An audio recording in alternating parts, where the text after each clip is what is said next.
buenos días. Estamos a miércoles 8 de mayo y nuestra lectura hoy está en 1 de Samuel, capítulo 30 y 31, en 1 de Crónicas 10 y en Hechos 20. Meditaremos en Hechos, capítulo 20, versículos 17 al 35. Hechos capítulo 20, versículos 22 al 27. Ahora he aquí, ligado yo en espíritu, voy a Jerusalén, sin saber lo que allá me ha de acontecer, salvo que el Espíritu Santo por todas las ciudades me da testimonio, diciendo que me esperan prisiones y tribulaciones. Pero de ninguna cosa hago caso, ni estimo preciosa mi vida para mí mismo, con tal que acabe mi carrera con gozo y el ministerio que recibí del Señor Jesús, para dar testimonio del Evangelio de la gracia de Dios. Y ahora, he aquí, yo sé que ninguno de todos vosotros, entre quienes he pasado predicando el reino de Dios, verá más mi rostro. Por tanto, yo os protesto en el día de hoy que estoy limpio de la sangre de todos, porque no he rehuido anunciaros todo el consejo de Dios. Gracias, Eli. La senda de los creyentes no es fácil. Ser cristiano no libra de todos los problemas. Pablo sembró humildemente y con muchas lágrimas, pero nunca huyó, nunca se rindió. El mensaje de salvación era demasiado importante, de manera que no perdió oportunidad alguna para anunciarlo. Y además, predicó el mensaje de diferentes formas y a diferentes audiencias. Sin embargo, el mensaje permaneció inalterable. Arrepiéntase de su pecado y vuélvase a Dios por la fe. La vida cristiana tendrá sus tiempos difíciles, sus lágrimas y alegrías, pero debemos estar siempre listos para contar a otros las cosas bellas que Dios ha hecho a nuestro favor. Sus bendiciones aligeran el peso de las dificultades de la vida. Hubo 3 partes en el mensaje de despedida de Pablo. Primero, repasó el pasado, capítulo 20, 18 al 21, luego habló del presente, los versículos 22 al 27, y finalmente se refirió al futuro, versículos 28 al 35. En la primera parte hizo énfasis en su fidelidad al Señor y a la iglesia al ministrar durante 3 años en Éfeso.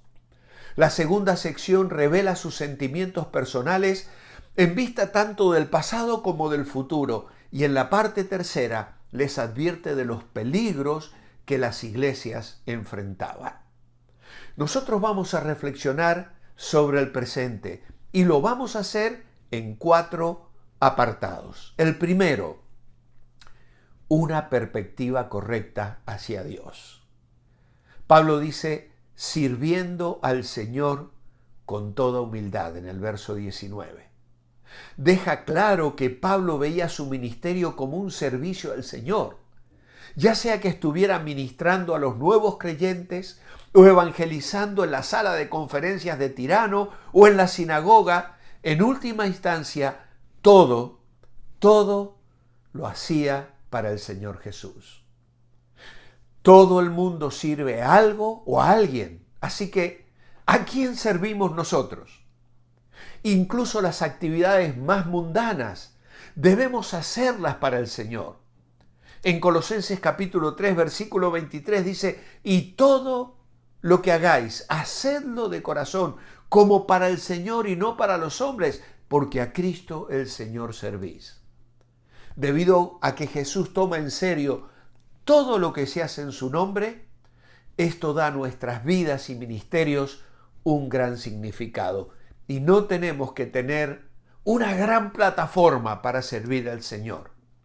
Es suficiente que en la vida diaria, en la actividad cotidiana, en el trabajo, en el hogar, en el colegio, todo lo hagamos para su gloria.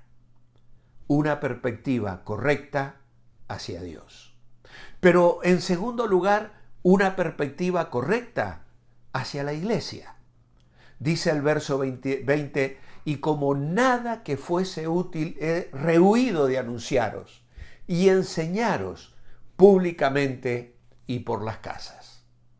Lo más importante es que Pablo dice que sirvió al Señor con humildad, con lágrimas y aún durante las pruebas. Su humildad denota su postura ante Dios y ante la gente. Sus pruebas nos recuerdan su valor y fidelidad. Sus lágrimas llaman la atención sobre su ternura, como la va a describir en el verso 31. Yo diría que este tipo de servicio al Señor es el resultado directo de una comprensión adecuada del Evangelio. El Evangelio, cuando se aplica en profundidad, nos conmueve, nos hace tiernos y nos hace valientes, nos humilla, porque sabemos que no merecemos la gracia. Éramos mendigos, necesitados de salvación, cuando el Salvador nos trajo al reino. Eso debería hacernos estar dispuestos a hacer todo lo que sea necesario para que el Evangelio sea proclamado y de una manera efectiva. El Evangelio nos hace tiernos porque el Espíritu de Dios nos hace personas amorosas y tiernas. Nos hace empezar a vivir como el último profeta, llamado el profeta llorón. No hablo de Jeremías, sino de Jesús que lloró frente a la tumba de un amigo muerto y conmovido por el dolor de los que le rodeaban. Los siervos con poder del Espíritu son siervos con el corazón roto. Dios rara vez bendice un ministerio sin lágrimas, porque es difícil operar por el Espíritu sin una profunda emoción, una perspectiva correcta hacia las personas. Pablo le diría a los corintios, y yo con el mayor placer gastaré lo mío, y aún yo mismo me gastaré del todo, por amor a vuestras almas, aunque amándoos más, sea amado menos. ¿Y cuántas lágrimas derramó Pablo en el ministerio a la iglesia de Corinto, y a los de Éfeso, y a los filipenses, y a todos aquellos a quienes expresó su amor y su cariño de una manera tan cercana y tan especial? Una perspectiva correcta hacia Dios, una perspectiva correcta hacia la iglesia, hacia los hermanos, hacia el pueblo de Dios, a quien debemos amar y a veces soportar, pero son nuestros hermanos y debemos servirle, aunque eso conlleve derramar lágrimas. En tercer lugar, una perspectiva correcta hacia los perdidos. El versículo 21 dice, testificando a judíos y a gentiles acerca del arrepentimiento para con Dios y de la fe en nuestro Señor Jesucristo. Pablo, que había sido tan profundamente cambiado por la gracia, enseñó el Evangelio de la gracia a todos, en todas partes. Tenemos en él otro maravilloso ejemplo que debemos seguir. No te retraigas de enseñar cualquier cosa que sea provechosa, incluso si está en el Antiguo Testamento. Tenemos que ser audaces en nuestra exposición en esta época de tolerancia. No cedamos a la cultura, enseñemos con amor y valentía todo el plan de Dios, como dice Pablo aquí en el versículo 27. Realmente no hay un mal lugar para enseñar el Evangelio. No hay un lugar inadecuado donde predicarlo. Todo el mundo necesita el Evangelio. Y mientras enseñamos el Evangelio detrás de los púlpitos, en los hogares, en las cafeterías, en los parques, llamemos a la gente al arrepentimiento y a la fe, tal como lo hizo Pablo. Él y otros simplemente continuaron el ministerio de predicación del propio Señor Jesucristo. Ese era el desafío y ese también es el nuestro. Hablar de Jesús a tiempo y fuera de tiempo. No hay momento inadecuado para presentar el mensaje de salvación. Y en cuarto lugar, una perspectiva correcta hacia sí mismo. Dice el verso 22, ligado en espíritu voy a Jerusalén sin saber lo que allá me ha de acontecer. Pablo sabía que ir a Jerusalén implicaría sufrimiento, pero como valoraba a Jesús por encima de la comodidad e incluso de su propia vida, estaba dispuesto a ir. Su deseo era terminar el ministerio que Jesús le había encomendado, como leemos en la segunda carta a Timoteo, capítulo 4 y versículo 7. Un hombre de menos calibre hubiera buscado una manera de escapar, pero Pablo no. Estaba demasiado aferrado a su llamamiento y devoción a Jesucristo como para buscar una salida segura y fácil.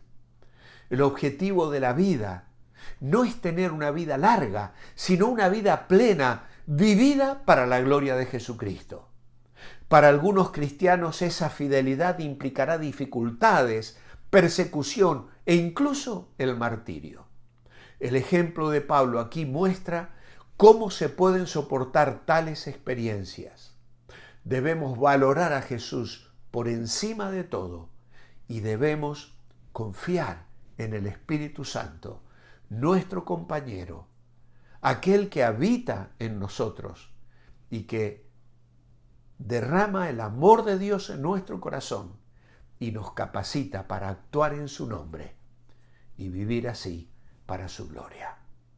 Una perspectiva correcta hacia Dios, una perspectiva correcta hacia la iglesia, una perspectiva correcta hacia los perdidos y una perspectiva correcta hacia nosotros mismos. Señor, estamos en tus manos. Somos tus siervos, somos tus hijos. Queremos vivir para tu gloria. Líbranos del orgullo, líbranos del amor propio.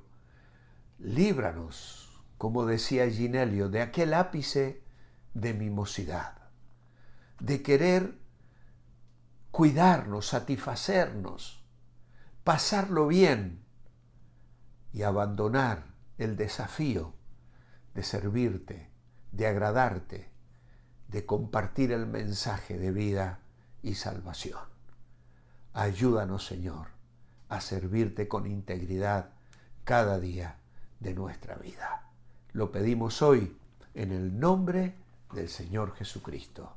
Amén. Amados, que el Señor os bendiga porque os mantenéis bendecibles. Hasta mañana, si el Señor así lo permite.